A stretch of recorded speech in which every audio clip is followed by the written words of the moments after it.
Welcome to the Rhonda Grant Show with your host, Rhonda Grant.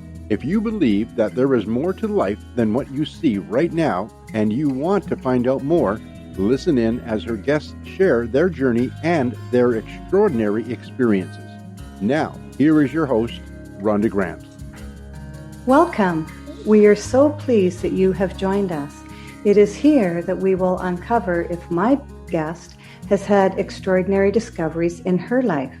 The theme song for the Rhonda Grant Show is Sun on the Water, composed and performed by John Park Wheeler.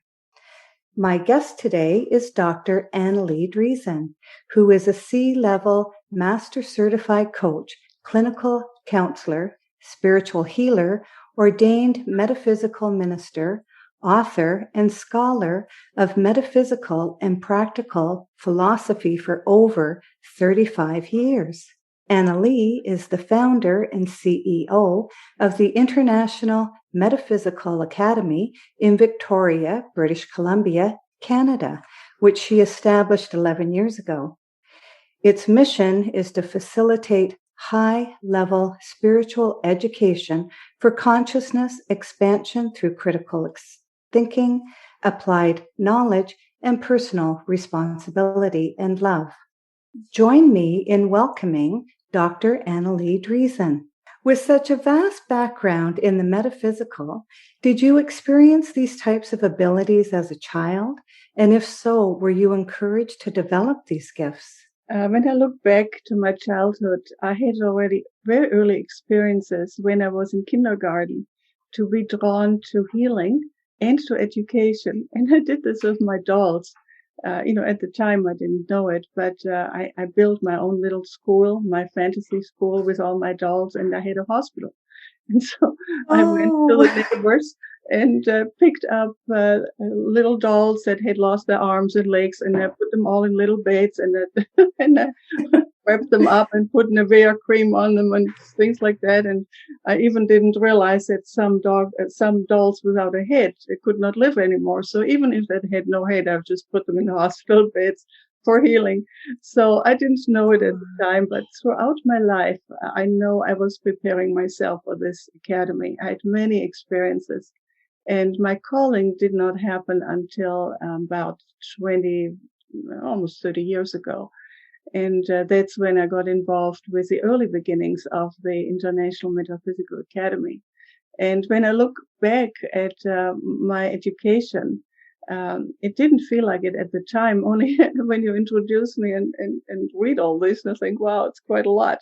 You have a lot of years and you just do what you need to do. It doesn't seem like so much. And so I know that I was guided to prepare with my skill sets and with my way of putting things together, translating from German language into English, that it all was a preparation for what I'm doing today. Well, that's wonderful. And is it that brought you to Canada, or what did bring you to Canada? That's another interesting question. What brought me to Canada was actually me marrying a Canadian. Now, the marriage did not last very long, but I stayed here.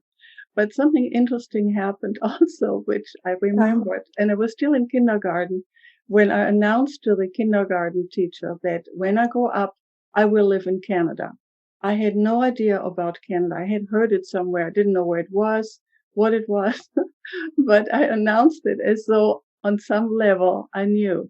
And now I know I was guided here to bring the information that I have had the privilege to access through a world-class number channel who lives now in Austria, to translate the new information and to make it a big part of the Academy's curriculum. And I know I was guided here, and I know that because of many other events that happened. And that is something that I agreed to do before I came here. So I know that, and that is not something I can convince anyone with. I just know for me it's true. And I feel tremendously honored and privileged that I do what I do. And it is such a gift and such a blessing to do something that you know is worthwhile and can save many people's lives. Yeah, you're making such a difference in people's lives. Yeah, and I just need to grow. Now it's time for me to go global. The pandemic has been one of the most terrifying things for me, but also one of the greatest gifts, because now I have been attracting people from all over who can manage during their time zone to be part of the Academy program. And that's what I'm doing. So I'm very, very active with the C-suite. I'm very active with a number of networks and individuals to convince them, to attract them, to invite them to do this very comprehensive program, which is really a 5-year program, 5-year study program. Mm-hmm. For our listening audience, are there certain signs and signals that they should pay attention to know if they have these special abilities, and that they should increase them or develop them? Everyone is different. Everyone's conceptual apparatus is different. And so what I would like to encourage people is to learn what they can pay attention to in their life. And it could be through a special teacher or a special book or a special incident. It could be a very happy one. It could be a very challenging one. You're very well aware of, as I understand, of near-death experiences, for example. Mm-hmm. But there could also be other things. There could be suddenly a big award that leads you into something that is really important to do or continue doing. It could be a lot of things. One of the suggestions I do have is to practice meditation. Meditation or prayer, any kind of practice that allows people to get into stillness and get into their inner world. And that can be done in many different ways. We don't need to sit in a funny way, or we don't have to, necessarily even close our eyes. It can happen while we do the dishes, while we do gardening, while we go for a walk, where we just are very present within ourselves about what's going on. And so often then we do get answers. We may get the answers as ideas, or we may get answers as sudden feelings or emotions, or we may get answers in very different ways. Suddenly we get a phone call that's really important, or we have an experience of telepathy with someone. There are multiple ways to help us to figure out, or at least ask the question, is there any deeper meaning? And sometimes there is, and sometimes there isn't. We have to also learn to distinguish. And oftentimes when we just follow those signals, those messages, we are led to our next step in our development or in our journey. And so it's definitely there. Our intuition connects us with spirit guides, or with protective spirits, or with what most people refer to as angels. And there is value in that, in exploring it. And there's also value in exploring what is fake. Sometimes, Rhonda, I encounter people who get into a sort of romantic type of spirituality, a feel-good spirituality. And that may be dangerous. It may be misleading.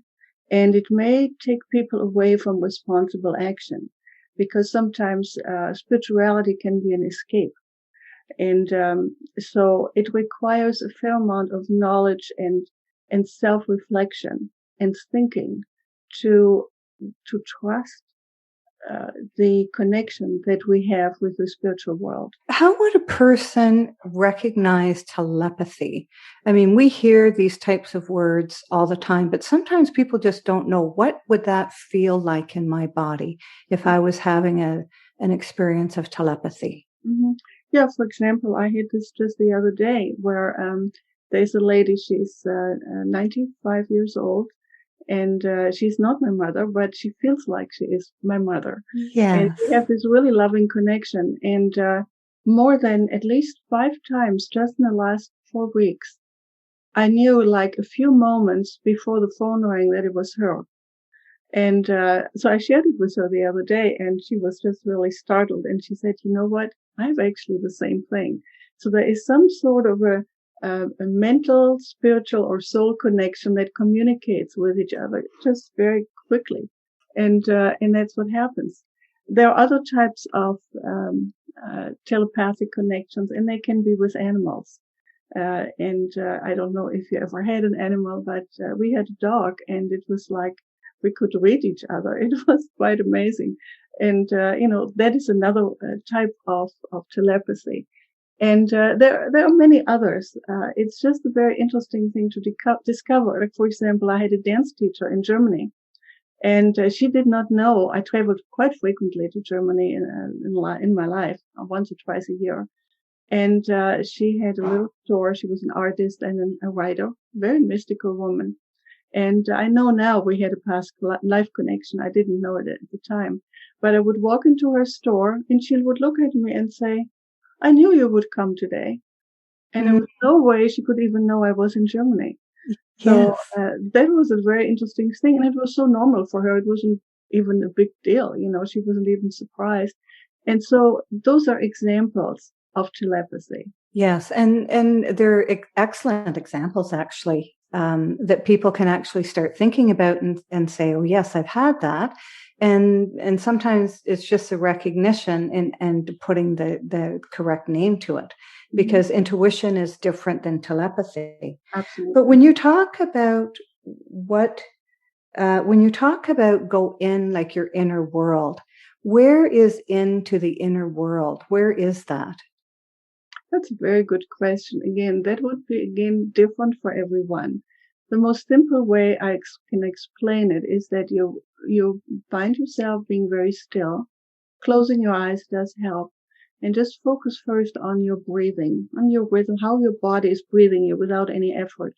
And then you go into sort of a dreamlike state and allow things to come forward. And there could be images, there could be sounds, there could be a voice, or there could be an idea. And it's a very peaceful process that we can do. And oftentimes through that, we find not only a great deal of inner peace and connect with our trust and faith in life and the universe and God. It is also a place where we often access important information, which, we refer to sometimes as intuitive guidance or intuitive insights. So that is a very helpful practice to do, because primarily as humans, I believe we are outer directed and not inner directed. And part of the great awakening that is happening during the pandemic, where we are so challenged to deal with the changes and with the fears that are there, and also with making decisions about faith and about being proactive. It's just a major opportunity and a disruption and chaos, really, to connect with our inner self and our inner world, and to find the deeper confidence that we have access to as individuals, if we seek it. It is definitely there, and oftentimes it's very helpful to consult with a therapist or with a spiritual educator or with a spiritually knowledgeable person of some sort to get some assistance in how to do that, so that we live through this fear, let it totally go, and reach that place of inner calm and trust and joy. And so I just want to clarify also, Rhonda, when I mention the word God, I do not necessarily refer to a religious God who sits, somewhere on the clouds and punishes us. There are so many definitions of the term that I like to just, qualify it and say, for me, it's something that I cannot really define. I just know that this is something that is beyond words. It is, if I try to determine it, it would be like a creator, or all that is, or profound universal energy, order. All of this combined and more is something that I know that is an overall leader or purpose creator of all life. And I know that exists. And so I just want to clarify, when I mention God, that I may not just turn off people and say, oh my God, I'm out of here. This is not something I want to listen to. Well, I mean, there are people who associate the word God with religion and not spirituality. And there's such a shift in human consciousness, and it just seems to be picking up. And the pandemic has encouraged it. And so people are being careful with what they say and want to define that it's not about religion, it's about the actual creator. And we are used to using the word God. And I like the word spirituality, but I also revert back to God. And I think that people who are suffering in different ways, this is the first thing that they call on God for help and for comfort, especially when, things are not good in their life. And that could be many different things that we don't have to cover all of those things. But I'm glad that you clarified that, because that was easy just to brush over, wasn't it? And the listening audience, I mean, many people are religious and that is their God, and many people are spiritual and they still refer to God. But there's many different parts of the world refer to God in a different way. And I support that too. Religion has a great purpose, and many people have an anchor through the things that they learn through religion. So I'm definitely not against religions. But I also know that we have, as you said, a growing number of individuals who say, well, maybe not everything in this religion is timely anymore for me, or is comprehensive enough. And they go for their own search, and they explore different avenues and different teachings, and maybe do even comparative religions, which is something I highly recommend, which is also part of the Academy's program, so that people do both. They appreciate the different ways of accessing this gigantic, loving, enormous force, whatever, is the, for simplicity reason, again, we refer to it as God.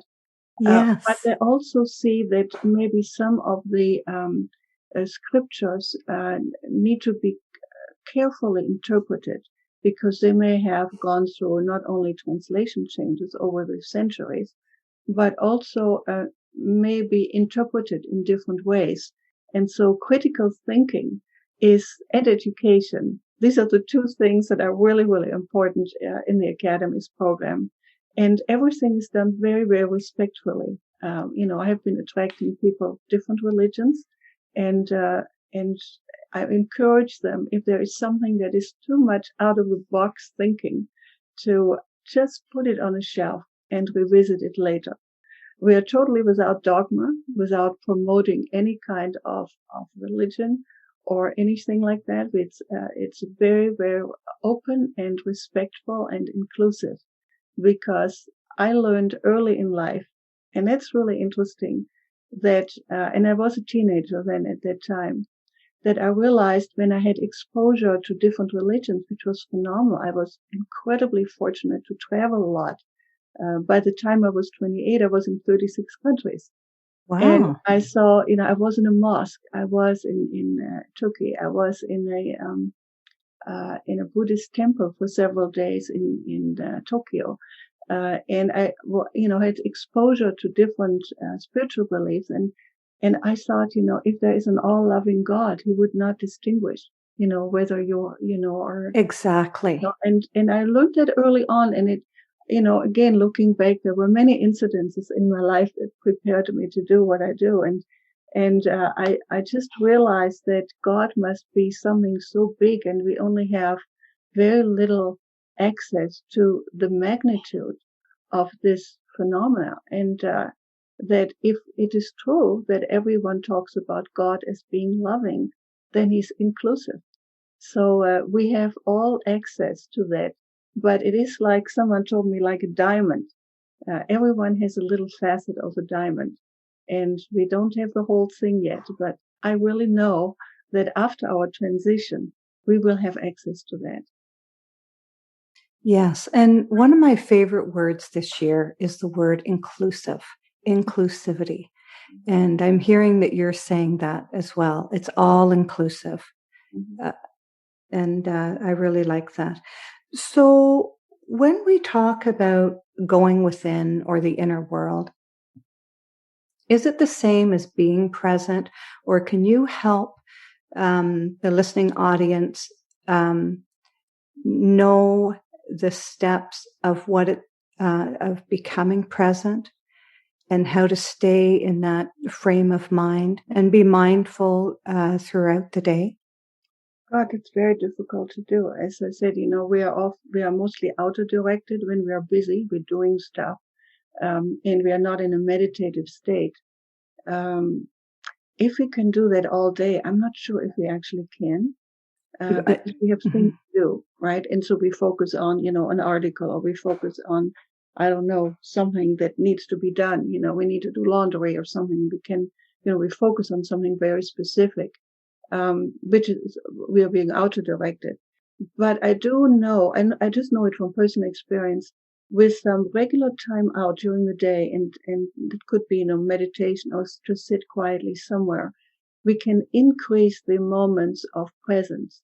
And the moments of presence, in my understandings, are moments where I'm on high alert and I'm high inner calm. It's sort of a combination of that. It's a very beautiful place to be. And I give you an example of something that I experience sometimes. I have a few clients that I meet with online, and before I meet, I get into this place of getting very grounded, and I ask for guidance and presence to be of optimal service, of optimal help, and to not have any judgments in my way that are pretty normal to have, and to just work with this individual from a place of very deep listening and deep presence. And it's a dance. It's a dance between hearing, feeling, making judgments, letting them go, moving forward, and then getting more new information, which form again new judgments. So it's a dance, from my understanding, of being present and thinking. So that's beautiful. Does that make sense how I explain it? That is beautiful. I have never heard it explained like that. But it is a dance, isn't it? Yeah, and it's again something that can be practiced. Some people may be born with an exceptional ability to do that. You may have heard about indigo and crystals, and there are some adult crystals who are capable to have a natural ability to listen very deeply and to be very present and to have other sources of information operating simultaneously. It's a gift. Not everyone has that, but I do believe it can be learned. It can be acquired to some degree. And you said something just a little while ago, and I just wanted to explore it just a little bit more because I don't understand it. I haven't heard of this term, but you talked about romantic spirituality. And how would I recognize that? Yeah, well, it's, when I said sometimes people escape into spirituality, it's that there's a denial of that there are other forces operating as well. It's just like evil doesn't exist, and all I want to do is live in love and light. And there's an escape mechanism, because what often people don't know is that the dark side also has light, and it can be very deceiving. So part of our life is to learn to discern between positive and negative forces. And if we just are in denial of those, we can get really trapped. I give you an example. I had a lady in my class she started early in 2020. And because we addressed issues that are also going on right now in this world, which, I mean, you don't need to be a rocket scientist to know there's a lot of evil going on as well. Mm-hmm. She suddenly emailed me and sent me that, this is all negative. I'm just going to be a healer now. And she moved to a little island. And I'm only working now with love and light. I don't want to have anything to do anymore with you and with, your information and so on.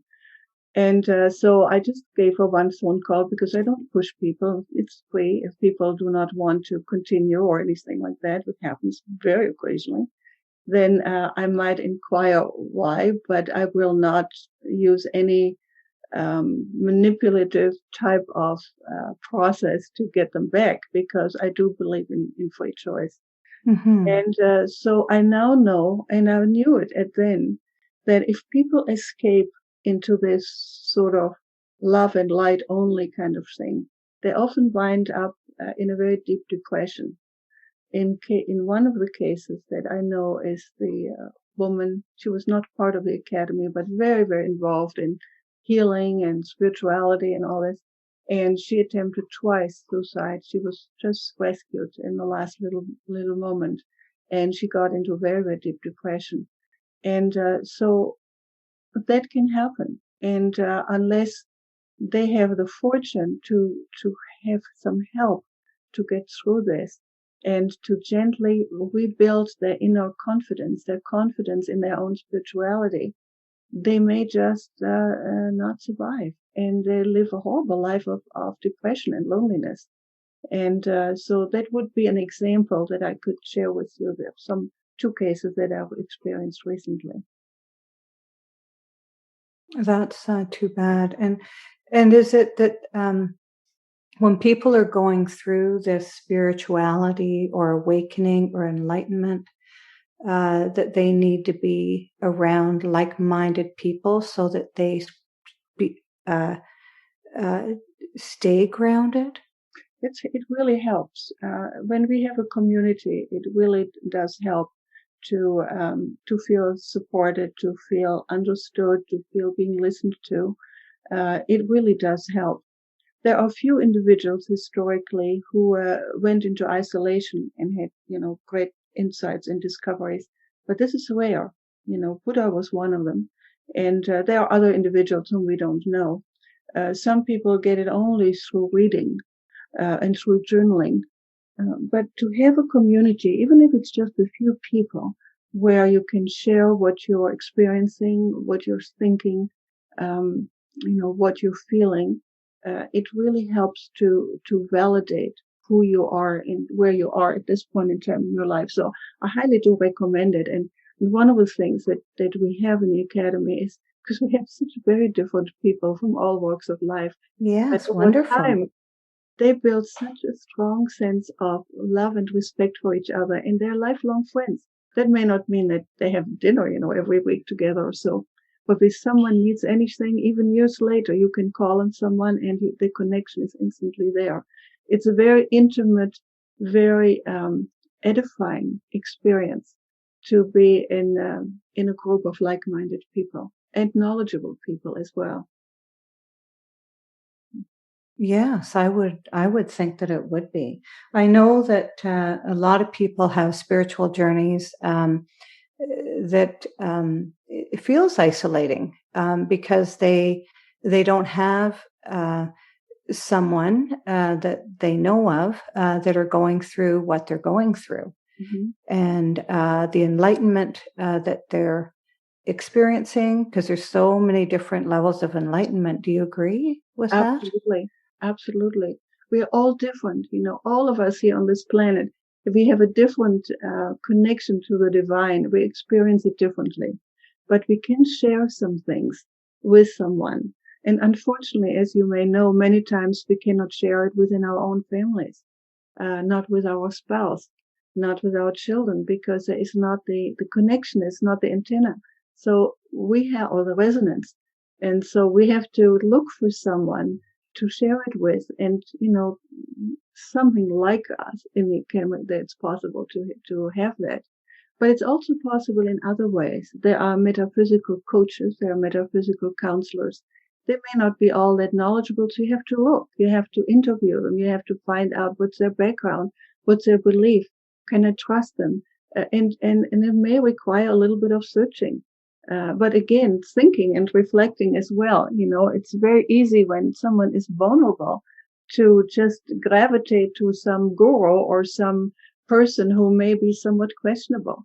And there are many out there as well. There are many people who call themselves mediums who may not be a medium, who may be at best very sensitive or have different types of skills that a channel can have.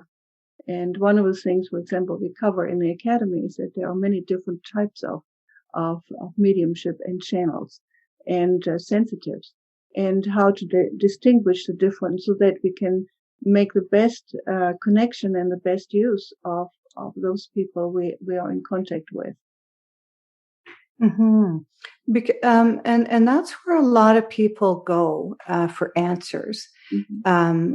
I think. And over the years, I'm trying to think of the name of the person. It wasn't a medium, but it was a fortune teller, mm-hmm. Type of fortune teller. And I guess there's good and bad in everything. And sometimes people are getting incorrect information, mm-hmm. And they're paying for it. And sometimes it's not good. It's very upsetting to people. The best person that I went to was many years ago. I was in my early 20s, and she was the most correct person that's ever read me. And of course, I haven't had anybody read me for very years and decades. But that woman was right on track, and she was so unassuming. And she'd been doing it for a long time. But there's also people who read tea leaves, and different types of things.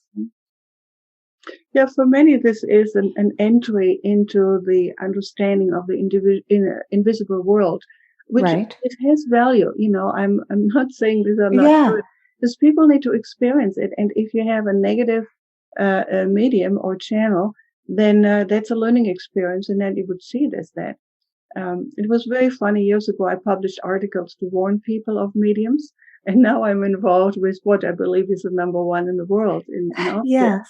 It's really funny, but I tell you an example that may be of interest to your readers too. Right. Many years ago, I went to one of these psychic fairs, which were very, very common before the pandemic. And there was this older lady. She looked like she was an East Indian woman, but I'm not sure. And what I noticed was people who were seeing her, they wound up crying and left. And so I walked around her, and I went a second day, and I finally thought, well, I'm going to check that out. Why are these people all crying and upset? So I went to her, and she was very mesmerizing. She was also dressed in very unusual clothes, so there was something really interesting about her. And she was telling me that she was able to see that I was about to have a major car accident in the next 3 weeks, and that I need to be prepared. But she said she can help me to prevent that car accident if I meet with her in Vancouver, which is like, I'm on Vancouver Island. I would have to go to Vancouver, meet with her on a graveyard, and she would do a ceremony to prevent me from this horrible experience, which would leave me paralyzed or something. I forgot what it would do to me, but it wasn't very pleasant. And I thought, wow. By the way, it cost $2,000. Ooh. So, no, I don't know how many people actually went to Vancouver and to a graveyard to meet with her, but I was so appalled. I cannot tell you. And I was, I was just still exploring all this. Now, this is a pretty extreme case. And I never saw her again. I only saw her once in Victoria. And that prompted me to write articles to caution people and to use their head and to be careful and, all this kind of thing. And so, it's almost comical that I was led with, my stories to go to, at the time, to South Germany and meet with this channel by the name of Manuela. And it took me still half a year before I committed to even translate the information, because I was so programmed to be skeptical and to be careful. Yes. that, that I just needed a lot of confirmation. In fact, I went there twice to meet with her again. And then I decided to start my study groups and spiritual study groups and public talks on information that I had translated here in Victoria and also in other parts of the world. But it was not an easy decision because I really wanted to make sure that I don't invest my time and money, because I invested a lot of money to my trips to meet with her once or twice a year.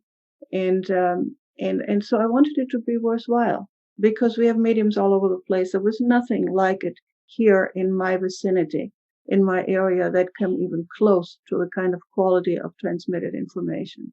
And so that's what I dedicated then my life to. And much of the information is also a part of the Academy's curriculum, which I know is brand new information.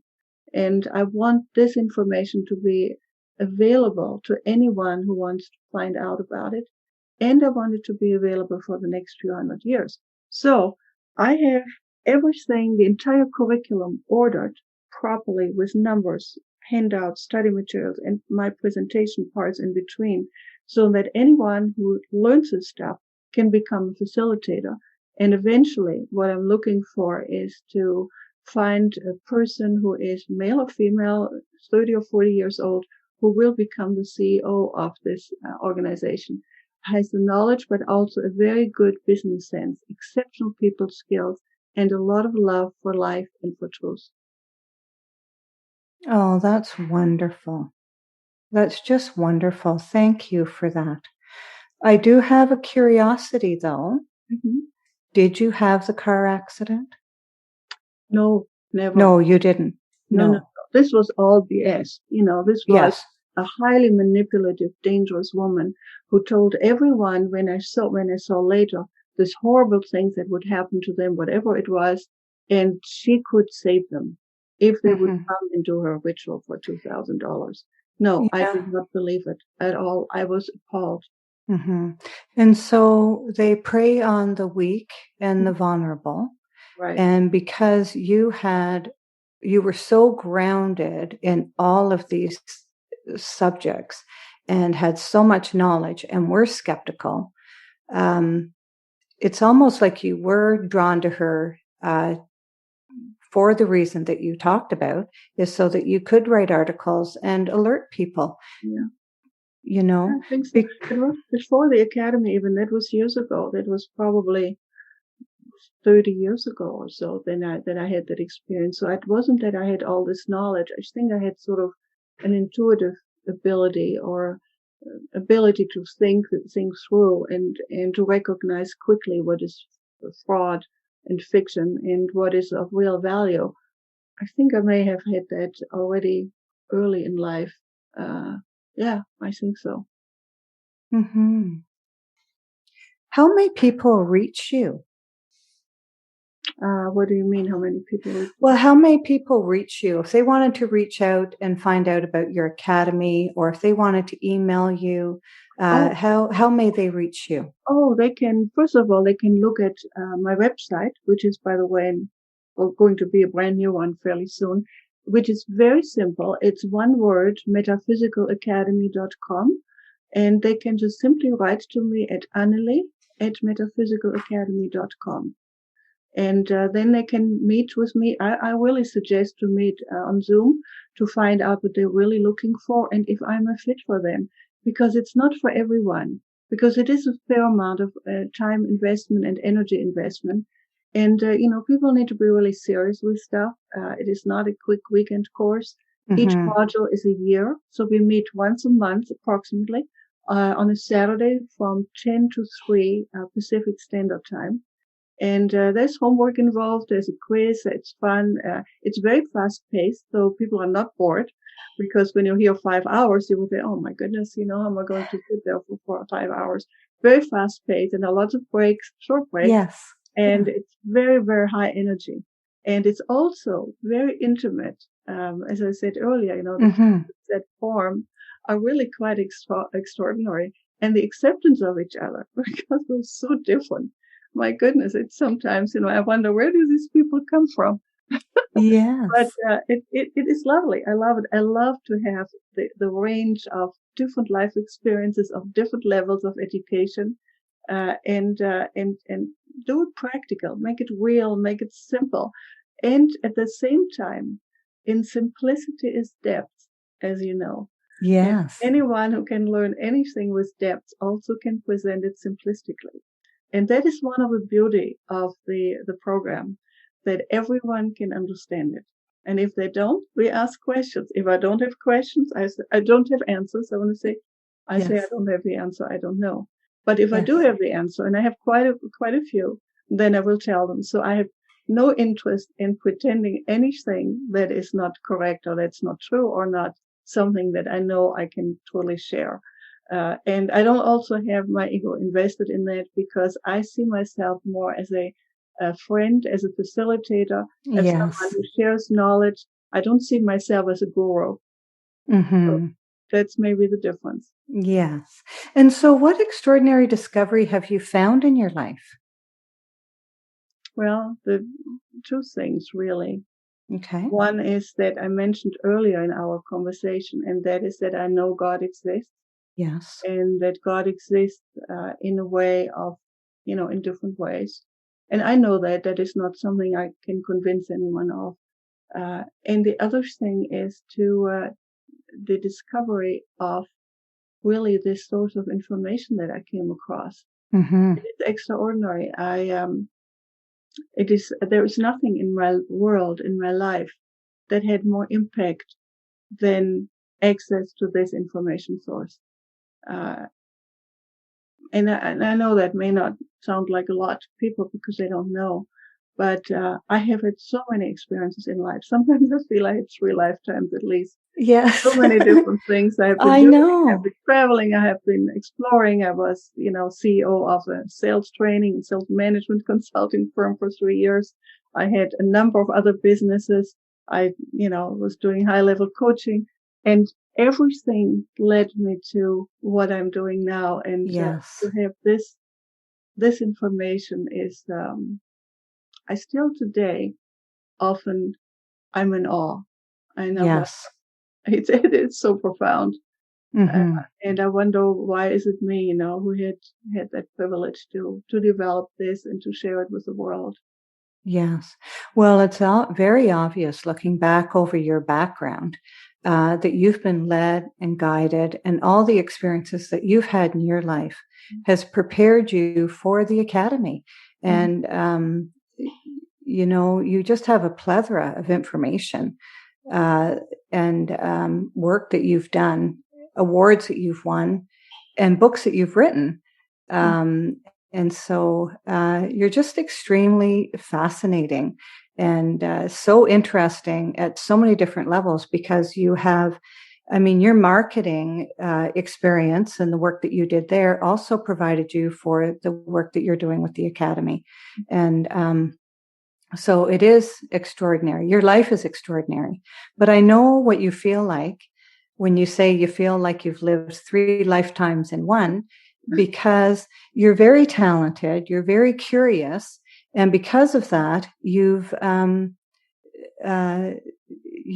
just explored so many different things, and you had the opportunity to do it, and that is wonderful as well. And I really thank you for joining me today, Annaleigh. I get goosebumps listening to you. Oh, wow. I wish we could talk as long as we did in our pre-conversations, but anyway, we shall talk again. And so you gave your email address. I wondered if you could give that to our listeners again. And can you spell your Annaleigh for them? Yeah, it's my first name, Anneli, which is ANNELI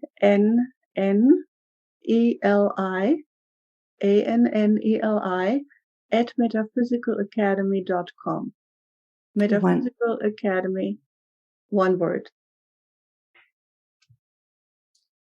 .com.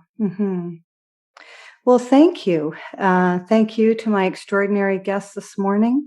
And I look forward to continued conversations with you, Annaleigh. Thank you so much. It was a really great joy for me to connect with you, Rhonda, and I wish you all the best for your podcast and for your mission to share good news with the world. Thank you so much. This is Rhonda Grant with The Rhonda Grant Show, author of Magical Forces Within, Extraordinary Discoveries in an Ordinary Life, inviting you to look for the magical forces within yourself today and every day. Thank you for joining us. Thanks for tuning in to The Rhonda Grant Show with your host, Rhonda Grant. If you would like to find out more information about Rhonda and her upcoming guests and the work that she does, go to her website, rhondagrantauthor.com. That's rhondagrantauthor.com.